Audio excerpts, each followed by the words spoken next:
Gusto mo bang mag-download ng videos galing sa Facebook? So this is the right video for you. Ang daming nagtatanong sa akin kung paano ko daw dina-download yung mga videos galing sa Facebook. At ang pinaka-importante guys, daming nagtatanong sa akin kung paano ko daw dina-download yung mga full movie galing sa Facebook. So kung gusto mong malaman, so tapusin mo tong video para malaman mo ang whole story. Hi everyone, it's Chesney and welcome back to my channel. At kung bago ka pa lang sa YouTube channel ko, welcome to our YouTube tutorial series. Thank you so much guys for 235 subscribers. So thank you kaayo sa mga nag-subscribe at nanood sa mga videos ko. So kung hindi mo pa napanood yung last tutorial videos ko, dun sa video na yon, I teach you how to download YouTube videos.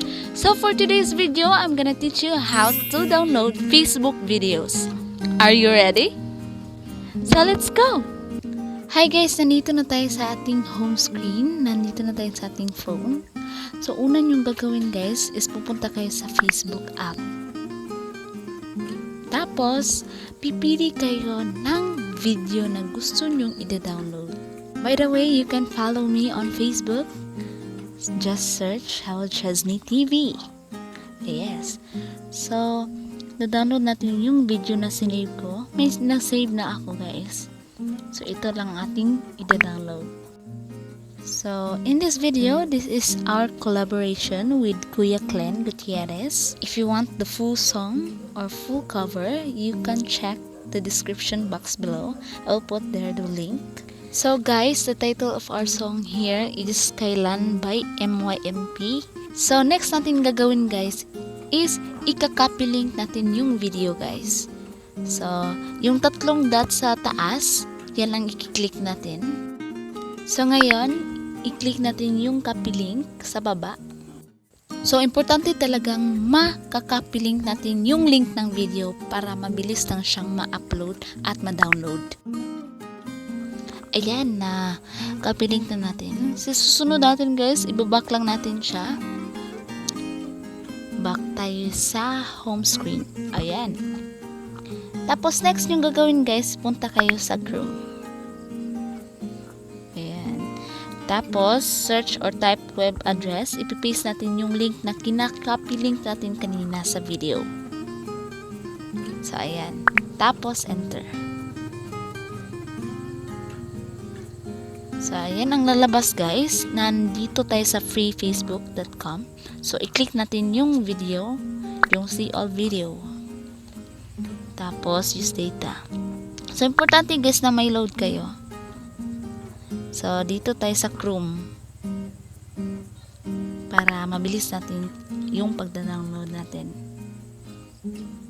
So, ganito yung lalabas guys. Block muna natin. So, ganito yung lalabas guys. Tapos, susunod yung gagawin is ika-copy link natin yung link sa taas. So, ayan. I-copy link natin. Matapos natin yung i-copy link guys, is ipipaste naman natin dyan sa taas. Tapos, hindi mo pa i-enter. So, punta kayo sa m.facebook.com. So, makikita natin dito sa link. Tapos, lagyan natin ng basic na word. Dapat ang mangyayari, https mbasic.facebook.com. So, lagyan natin ng basic, guys. Basic lang. Tapos, enter. So, yan ang lalabas, guys. May mbasic.facebook.com. So, pag ganito na ang lalabas guys, nasa tamang daan na kayo. So, i-click natin yung video. So, yan ang lalabas guys. Ganyan. So, pag ganito na guys, hindi pa siya na-download. So, kailangan mo pang i-download guys. So, yan guys. Ito ang yung video na gusto natin i-download galing sa Facebook. So, susunod guys, is pupunta kayo sa tatlong dot sa gilid. Tapos, download. Click download. Ayan, naglo-loading na siya guys. Downloading file details. So, click natin siya. Tapos, wait mo lang siya hanggang sa ma-download. So, ayan guys, ang bilis guys. Download completed na.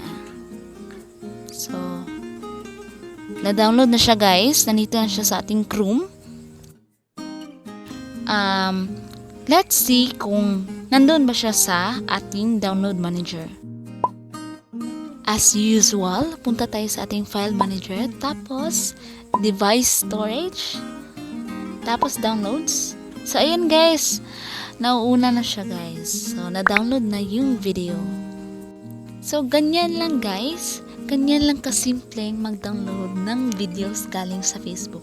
So, kung may plano kang mag-download ng full movies galing sa Facebook, so ito lang yung gagawin mo guys. Kahit walang apps na gagamitin. Basta may Chrome, okay na yan guys. Thank you so much for watching guys. I hope you like this video. And if you like this video, please like and subscribe to my YouTube channel for more updates and for more tutorial videos na ituturo ko sa inyo. At kung natulungan ko po kayo, please comment down below. Thank you so much for watching guys. I hope you like this video. Bye-bye!